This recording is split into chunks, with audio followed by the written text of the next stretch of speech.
姐，你又偷吃啥好吃的呢？我昨天称体重又瘦了1斤。哎呀，老妹儿来了，拉倒吧，我能偷吃啥？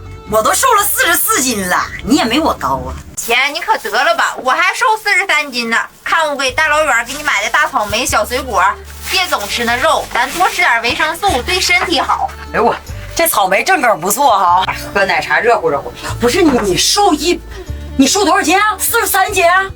你把衣服脱了我看看来，咱俩比比个，你转一圈我瞅瞅，我后边确实不错哈。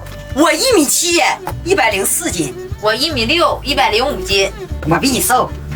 你比我高，咱俩身高不一样。来，喝奶茶，喝奶茶。哎，你说，咱这大草原上的大风吹的，肉吃的，奶茶喝的，咋还能瘦这么多？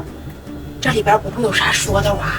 咱这奶茶喝着，牛羊肉吃着，本来就是那个蛋白质，只要别胡吃海塞，那根本就不可能胖的，那就无非就是垃圾食品吃多了，是吧？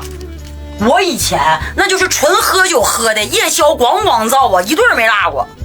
哎，姐，我得赶紧回家了，孩子醒了，我得赶紧走了。等会儿，你来，我给你整件新衣裳，让你漂亮的，咱能白瘦吗？必须变美，等着。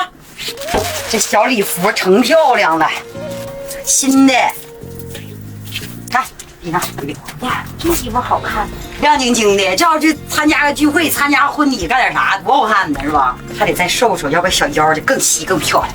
哎呀，这衣服真好看。姐，好看吗？好看，真合身，漂亮。我得赶紧回家了。